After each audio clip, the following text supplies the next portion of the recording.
SprintCarUnlimited.com, coming to you from the High Limit Finale, Texas Motor Speedway. We're here with $50,000 winner and High Limit owner and driver champion Rico Abreu. Rico, this is dream come true. It just seems like a storybook ending to a spectacular season. Yeah, just an incredible season.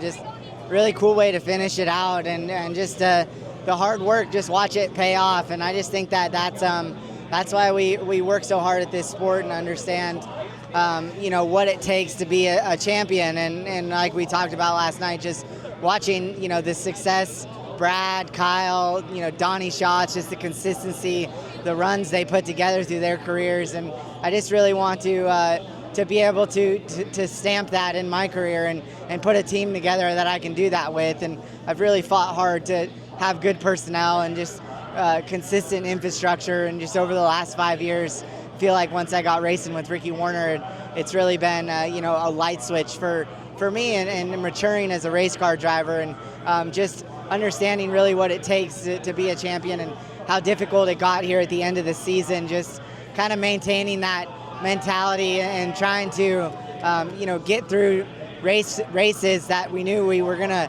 have inconsistency at, and turn those 22nd places into 15th place finishes, and the 15ths into 10ths, and the podiums into wins. And I really felt like we worked on our car this year to get it really, really comfortable for me to win races and to put together a 20 race winning season. You don't really hear that nowadays, and I put a lot of that on my team, and just getting the opportunity to race with Ricky Warner and the elite Brady Forbrook and Zach Middlebrooks and those guys. This is their 4th full-time season racing with me, and they've committed to racing with me. And I think that really shows just the compassion they have and just the ability they have to believe in me and believe in me when times are tough. And I think that for me to see that and feel that vibe and feel that sensitivity in the pits, racing with them is what's allowed us to be the champion this year.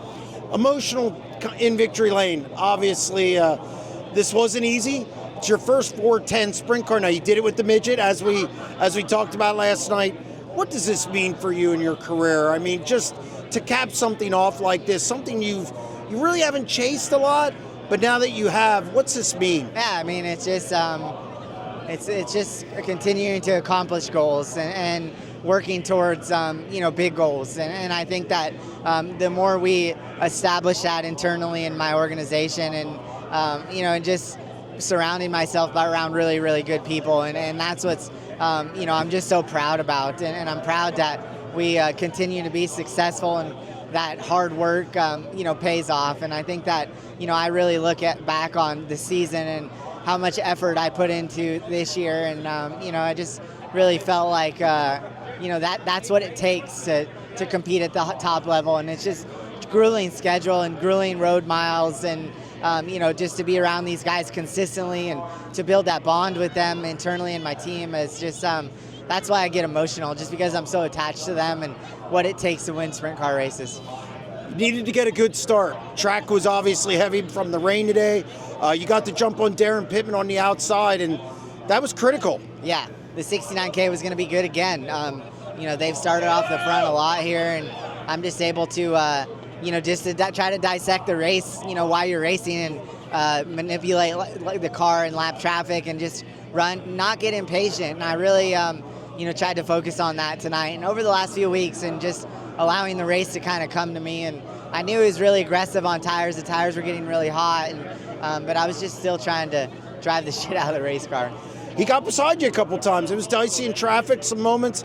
Did you see him? And you had to keep your head about yourself and also make sure nothing happened to where you gave away the championship. Yeah, you had to be patient and know that, Darren's going to race me with respect. So I wasn't worried about that. I just was more worried about getting lap cars cleared at the right time and the timing of when I caught cars, and, just tried to judge that, where I backed my corner up to make sure I had big runs down the straightaways and could get around guys. Like, I would get a little bit flat off of turn 2, but the more I kind of hammered in there, and then I was, the air's really good here, so I was really worried about, kind of a fuel mileage race, running out front there, running really aggressive, and not overdoing it with the tires and the fuel. So, thankfully we went 30 laps nonstop, and I was able to kind of slow the pace down in traffic and then get back going when I got some clean air. Last thing, what was it like crossing under the checker? $50,000, culmination of a long season.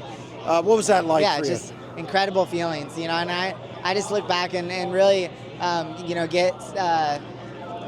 I really enjoy just seeing people that I'm surrounded by get to enjoy that experience of winning championships and winning races, and our partners. Like, that's really what it's all about for me, is for them to come to the races, a big weekend. They know the level of intensity in my race team, and for them to kind of watch it and stand back and from a few miles up and get to look down and see the team kind of work through adversity. I think that goes a long ways with this sport, and people, the race fans, get to understand that and see it and get to feel those emotions. And I feel like that it's really important that I'm kind of open to that and allow them to understand it and watch it all develop.